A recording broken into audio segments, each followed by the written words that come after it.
السلام علیکم سامعین، 18 جمادی الاخری کی تاریخ شروع ہو چکی ہے۔ 11 جنوری ہے۔ خبر کا عنوان ہے عام آدمی پارٹی کے ممبر پارلیمنٹ سنجے سنگھ کو عدالت نے 3 مہینے جیل کی سزا سنائی ہے۔ یہ سزا انہیں 21 برس پرانے معاملے میں سنائی گئی ہے۔ خبروں میں بتایا گیا ہے کہ 21 سال پہلے اتر پردیش کے سلطان پور علاقے میں بجلی اور پانی کی حالت کو لے کر انہوں نے کوئی مظاہرہ کیا تھا، جس میں اور بھی کئی لوگ شامل تھے۔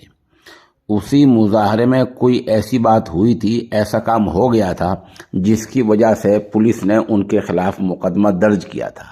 21 سال پہلے ہوئی اس معاملے میں وہیں کی مقامی عدالت نے یہ 3 مہینے کی سزا اور 1000 روپے جرمانے کی سزا سنائی ہے۔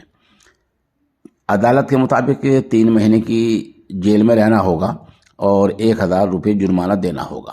ادھر ممبر پارلیمنٹ سنجے سنگھ نے کہا ہے کہ وہ اس معاملے کو ہائی کورٹ میں چنوتی دیں گے۔